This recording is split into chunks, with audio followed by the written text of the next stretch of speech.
He walked through his front door expecting chaos. Instead, he heard something he'd never heard in 3 years. Silence. When he stepped into the dining room, his 4 wild sons were sitting together, holding hands, about to pray. He froze. Tears started streaming down his face. How did this happen? Just 3 days ago, these same boys had destroyed everything in their path. 27 nannies had quit. 27 trained professionals couldn't handle them. But this woman with no training, no experience, just a Bible and a broken heart, did what no one else could. Before I tell you how she did it, hit that subscribe button, because this story will remind you that sometimes the most broken people are exactly who God sends to heal us. Now, let me take you back to where it all started. Welcome to the story room. While you are here, please hit the subscribe button and comment your view on the story and where you're watching from. Section 1. The Broken Home, 1,000 Words. Let me tell you about a man named David Carter. He lived in a beautiful house in the countryside of Ireland, surrounded by green hills and quiet roads. From the outside, everything looked perfect. But inside that house, there was only pain. David was 45 years old. He owned a successful construction company that built homes all across the country. Isn't that something? A man who built houses for everyone else, but couldn't build peace in his own home. 3 years ago, his wife Sarah walked out. Just left. She didn't take anything with her except a small bag and her broken heart. She left behind a note that said, "I'm sorry. I just can't anymore." And she left behind 4 little boys. Connor, Aiden, Owen, and little Finn. They were only 3 years old when their mother disappeared. Now they were 6 years old, and so angry at the world that nobody could reach them. Can you imagine what that does to children? To have the person who gave them life just vanish one day? They didn't understand it. How could they? All they knew was that the person who was supposed to love them most had decided they weren't worth staying for. So these 4 boys became storms. They broke things. They screamed. They fought anyone who tried to get close. Not because they were bad, but because they were hurting so deeply that hurting others felt like the only language they knew. David tried everything. He hired nannies, the best ones money could buy. Women with degrees in child psychology, years of experience, perfect references. But one by one, they all quit. 26 nannies in 8 months. 26 people who looked at his sons and decided they were too much trouble. The house became a war zone. Every morning started with something breaking. Every night ended with David lying in bed, staring at the ceiling, wondering how much longer he could keep going like this. He was drowning in his own home, surrounded by 4 small boys who needed him, but didn't know how to let him in. His company was successful. He had money, respect, a name that meant something in the business world. But what good was any of that when he came home to chaos? When his sons looked at him with eyes full of anger and mistrust, David stopped praying. He used to pray every night when Sarah was still there. But after she left, the words felt empty. If God was listening, why didn't he fix this? Why didn't he bring back the woman who left, or at least send someone who could help these broken boys? Then one rainy Tuesday morning, David's office manager, Mrs. O'Brien, came to him with an unusual suggestion. "There's a woman from my church," she said carefully. "Her name is Grace Murphy. She's been cleaning houses for years. She heard about your situation and said she felt called to help." David almost laughed. Called? Another person claiming God told them something. He'd heard that before. "She has no experience with children," Mrs. O'Brien continued. "No training, no degrees. But there's something about her. She's been through her own darkness, and she came out the other side still believing in goodness." David was tired. So tired of hoping. So tired of watching people walk through his door with confidence, only to run out weeks later in tears. "Fine," he said. "Send her. But I'm giving her 3 days. 3 days to see if she can handle them."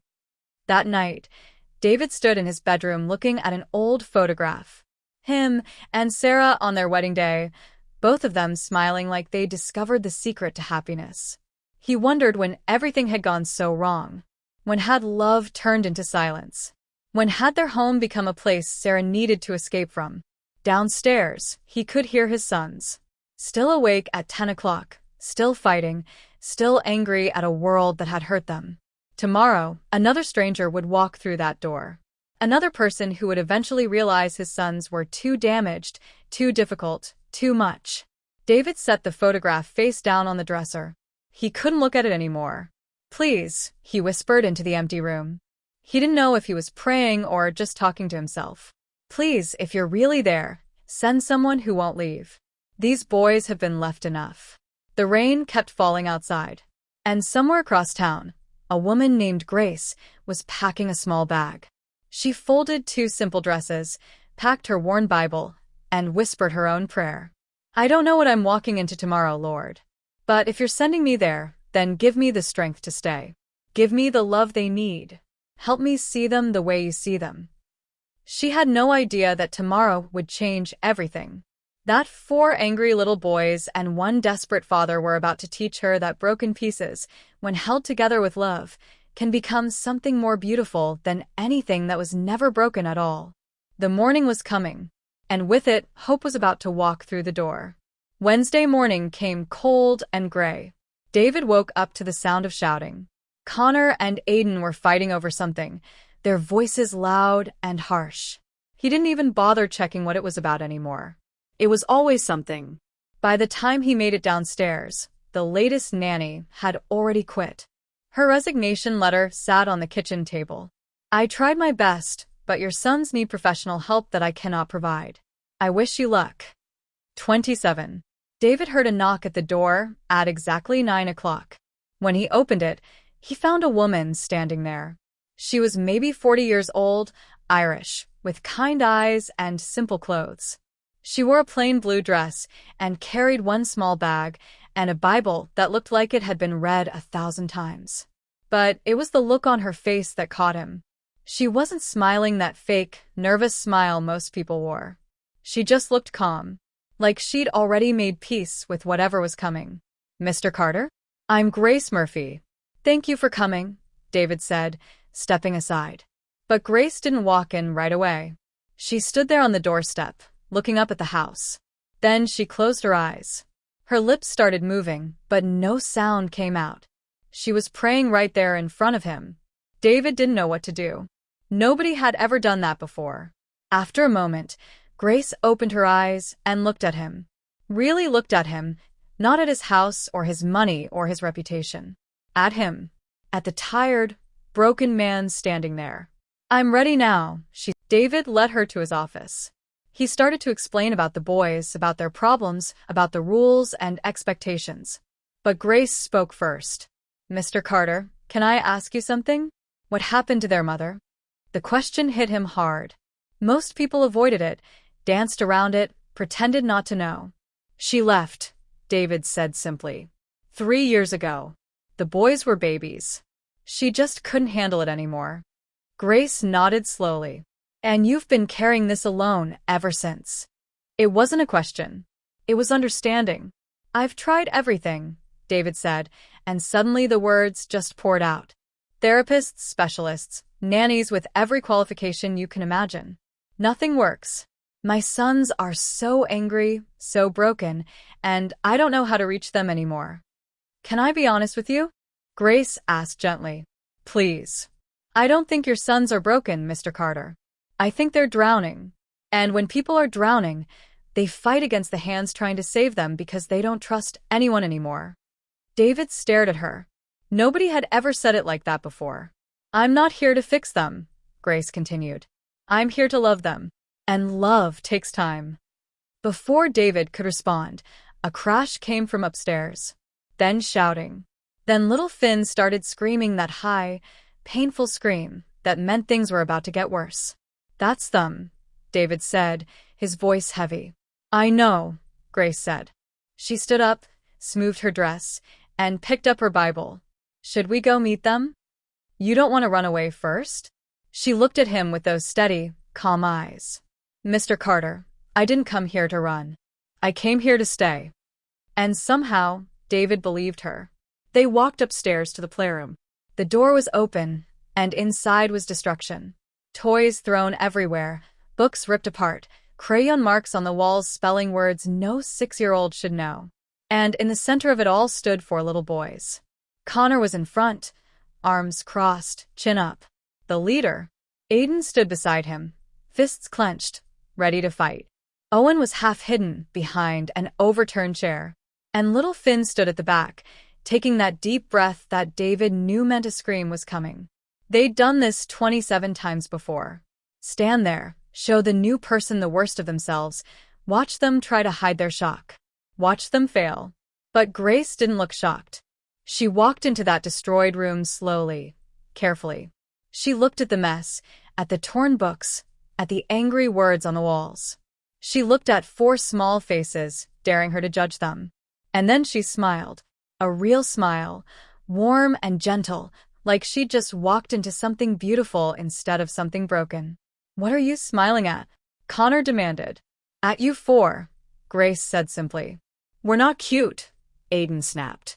"We're horrible. Everyone says so." Grace tilted her head slightly. "Then everyone must not be looking very closely." Little Finn's mouth opened for the scream. But before it could come out, Grace did something that stopped him cold. She knelt down. Right there on the messy floor, she got down on her knees, so she was at their level. Eye to eye. Equal. "You are not too much," she said quietly. "You are not too broken. And you are not unlovable." The words hung in the air like something sacred. Connor's arms dropped just a little. "You don't know us." "Not yet," Grace agreed. "But I'd like to." And that was the moment everything began to change. Days turned into weeks. Grace stayed. She woke up early every morning, made simple breakfasts, and hummed old Irish songs her grandmother used to sing. The boys tested her constantly. They hid her things, made messes, said cruel words meant to hurt. But Grace never broke. She never raised her voice. She never threatened to leave. She just stayed, steady as a lighthouse in a storm. David watched from a distance, amazed. The house was quieter now. Not silent, but calmer. The boys were changing, so slowly you could barely see it. Connor smiled once. Aiden asked for help instead of breaking something. Owen came out of hiding more often. Finn went 2 whole days without screaming. David started to believe. Started to hope that maybe, just maybe, they'd turned a corner. Then May arrived. And with it came Mother's Day. Suddenly there were reminders everywhere. Television commercials showing mothers and children laughing together. Shop windows full of cards and flowers. Everywhere they looked, the world was celebrating something these 4 boys didn't have. David saw the change immediately. Connor went quiet, his face hard and closed off. Aiden started breaking things again. Owen disappeared into his hiding places. Finn's screaming came back, sharp and painful. "They're getting worse again," David said to Grace one evening. "Everything we built is falling apart." Grace was folding clothes. She paused and looked at him with patient eyes. "They're not getting worse, Mr. Carter. They're remembering. There's a difference." Remembering what? They were babies when she left. They remember what it feels like to have someone missing. That kind of pain lives in the heart, not in the mind. Mother's Day morning came. David woke up to silence. The bad kind. The kind that meant something was very wrong. He got up and walked down the hall toward Grace's room. The door was open, and inside was destruction. Her clothes scattered everywhere, torn and thrown. Her bag emptied and dumped. And her Bible, her precious worn Bible that she read every morning, was ripped apart. Pages torn out and scattered across the floor like snow. The 4 boys stood in the middle of it all, breathing hard, eyes wild with pain. Connor had tears streaming down his face. Aiden's knuckles were bleeding from punching the wall. Owen was shaking. Finn was screaming, but this scream was different. This one was pure grief. "You'll leave," Connor was shouting at Grace. Just like she did. "Everyone leaves. We're bad," Aiden yelled. "That's why she left. That's why everyone leaves." David moved forward, ready to pull them away, to protect Grace, to punish his sons for this cruelty. But Grace held up her hand, stopped him without a word. And then she did something that broke David's heart wide open. She sat down. right there on the floor in the middle of all the destruction, surrounded by torn pages and scattered things. She didn't yell, didn't cry, didn't leave. She just sat. And then she started crying with them. Not angry tears, sad tears, deep tears that come from understanding. "You're right," she said softly. "You're right to be angry. You're right not to trust." The boys froze. "Your mother leaving wasn't about you being bad," Grace said, her voice breaking. "Sometimes grown-ups break. And when they break, children pay the price. But that wasn't your fault. Do you hear me? That was never your fault." Connor's legs gave out. He sank to the floor. "Then why did she go?" His voice was so small. "Why didn't she want us?" Grace reached for him, pulled him close. "I don't know, sweetheart. I don't know. But her leaving says everything about her pain and nothing about your worth." Little Finn crawled into her lap, still crying. Then Owen came and sat beside her. Then Aiden, his bleeding hand shaking, collapsed against her shoulder. All four boys crying. Finally, really crying. Not screaming, not raging. Just crying like children who'd been holding it in for too long. Grace held them. All of them, her arms around as many as she could reach. "I'm not leaving," she whispered. "Not today. Not tomorrow. Not ever. You hear me? Not ever." David stood in the doorway, tears streaming down his face. He wanted to fix this, wanted to make the pain go away, but he couldn't. Only Grace could, because she wasn't trying to fix them. She was just willing to sit in the pain with them until they were ready to stand up again. They stayed like that for a long time. Grace and four boys on the floor, surrounded by torn pages and broken things. Finally, Connor spoke. "We destroyed your Bible. I know. Are you mad?" "No, sweetheart." "I'm sad. But not at you. We can't fix it," Owen whispered. Grace smiled through her tears.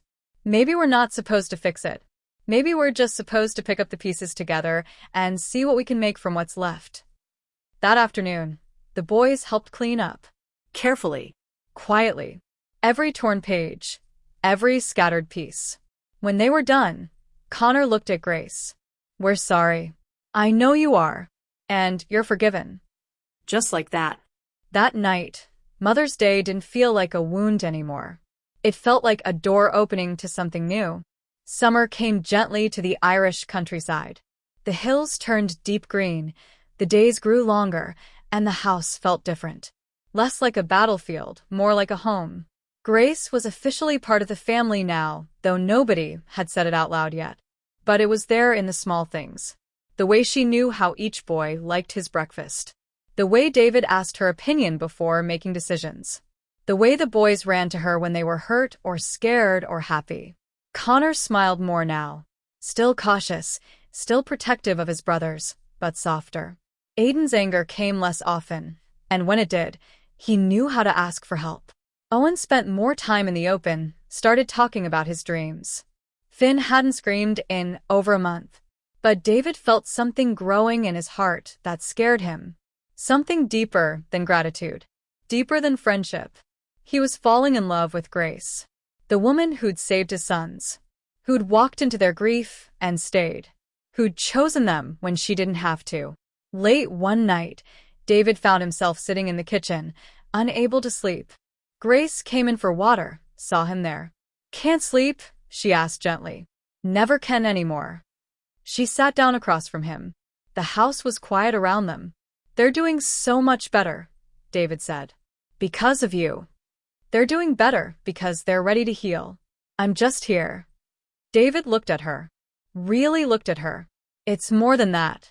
You gave us hope when we'd lost it all." Grace was quiet for a moment. Then she spoke softly. "Can I tell you something I've never told anyone?" "Of course." 15 years ago, I had a daughter. Her name was Rose. David's breath caught. She was 7 years old, the light of my whole world. And then she got sick. Cancer. We fought it for 2 years, but... Grace's voice broke. She died holding my hand. Tears slid down her cheeks. When she was gone, I didn't want to live anymore. I tried to end my own life 3 times.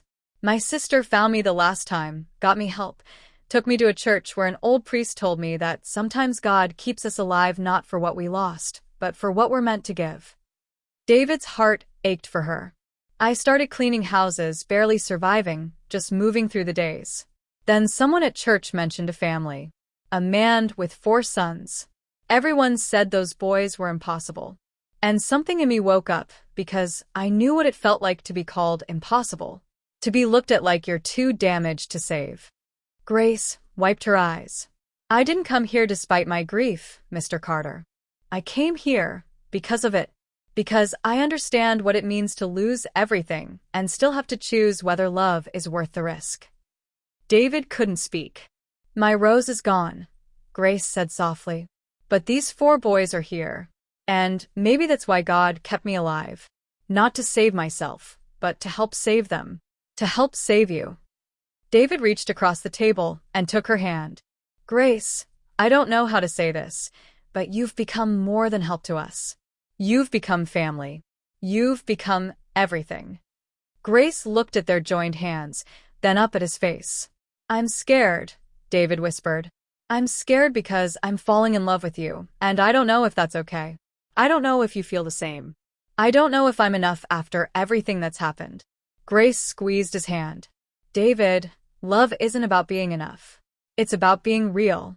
And you're the most real person I've met in years. What about the boys? What if this changes things? The boys chose me months ago, Grace said gently. They've been waiting for you to catch up. David laughed, then started crying. I want you to stay. Not as someone who works here. As my wife. As their mother. As family forever. Grace stood up, walked around the table, and knelt beside his chair. Then asked them first. They deserve to be part of this decision. The next morning, David called the boys to the kitchen. His heart was pounding. He made breakfast, burned it slightly, but he tried. Boys, I need to talk to you about something important. Connor's eyes sharpened. About Grace? How did you know? Dad, we're not blind. Connor almost smiled. David took a breath. I want to ask her to stay forever. To marry me, but only if you're okay with it. The boys looked at each other. Then Aiden grinned. We already decided we're keeping her. What? We decided months ago, Owen said. We were just waiting for you to figure it out. She chose us even though she didn't have to, Finn said quietly. That makes her our mom. David pulled all 4 boys into his arms. Then let's do this right. Let's make sure she knows how much she means to all of us. Connor looked up at him. Can we help plan it? I need you to help. This is for all of us. And together, they started planning how to show Grace that she wasn't just someone who stayed. She was home. Saturday evening came wrapped in golden light. The boys had been buzzing with excitement all day, barely able to contain their secret. They'd spent the week preparing. Nothing fancy, Connor insisted. Grace didn't like fancy. They decided on the garden behind the house, where they'd planted flowers together months ago. The boys cooked her favorite meal, simple Irish stew and brown bread. Finn picked the flowers they'd been growing in secret, the ones they'd watered and cared for just for this moment. As the sun started to set, the boys surrounded Grace. We made dinner, they announced, trying not to giggle. You have to come to the garden. Grace's eyes filled with tears before she even saw what they'd done. Because she already knew. She already understood. She was about to be asked to stay forever. The garden glowed with fairy lights the boys had hung themselves. The table was set with her favorite things, the simple food they'd learned to make together. The flowers they'd planted months ago were blooming, full of color and life. Grace's hand went to her heart. What is all this? Dinner, Finn said, his voice shaking with excitement. For you. They served her, each boy bringing something they'd made, each one watching her face like it was the most important thing in the world. After they ate, Finn stood up, walked to the garden, and came back with the flowers they'd secretly been tending. We grew these for you. Grace took them, her hands shaking. They're beautiful. Just like you, Finn whispered. Then David stood. His sons stood with him. All 5 of them in a line. Grace looked at them, and her tears started falling. Grace, David's voice broke. He steadied himself and started again. 6 months ago, you walked into our lives when we were drowning. Connor stepped forward. You taught us we weren't broken. Aiden next. You taught us that love is stronger than anger. Owen's turn. You taught us that people can stay. Finn, his small voice clear and sure. You taught us what a mother really is. David's eyes were wet. You taught me that second chances aren't something you find. They're something you build one day at a time. He knelt down. His sons knelt with him, all 5 of them on their knees, looking up at her. Grace Murphy, would you build a life with us? Not as someone who helps, but as family, as my wife, as their mother, as the person who makes us whole. He opened a small box. Inside was a simple ring with 5 stones, one for each of them. Grace covered her mouth, tears streaming. I came here barely alive, she whispered. I was just surviving, and you 5 taught me how to live again. Is that a yes? Finn asked hopefully. Grace laughed through her tears and nodded. Yes. 1,000 times yes. The boys jumped up and wrapped around her. David slid the ring on her finger with shaking hands. And there in that garden, surrounded by flowers and light and love, they became what they'd always been meant to be. A family. 1 year later, the same garden. A photographer was setting up. All right, everyone together now, she called, smiling. The 4 boys stood in matching shirts they'd actually chosen themselves. Grace sat in front of them in a simple dress, glowing with happiness. David stood behind them, his hand on her shoulder.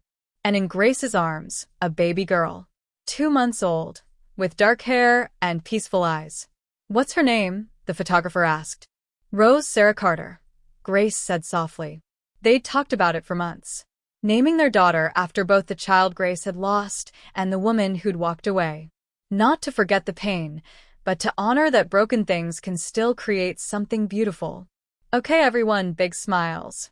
Owen grinned. Say, family. They all laughed. The camera clicked. That photo would hang in the hallway, right where Sarah's portrait used to be. A new story written over the old one. Later that evening, after baby Rose was asleep and the boys were in bed, David and Grace sat on the porch swing. The countryside was quiet around them, peaceful and whole. Do you think they're watching? David asked softly. Rose, your daughter, and Sarah? Grace was quiet for a moment. I think broken hearts make the richest soil. And look what we grew. From inside, they could hear the boys laughing about something. For voices that used to carry only pain, now carrying joy. Grace leaned her head on David's shoulder. You know what I learned? What? Love isn't about where you start. It's about who you choose. Every single day, especially when it's hard. David kissed her forehead. I choose you. Every day, forever. And I choose you. All 6 of you.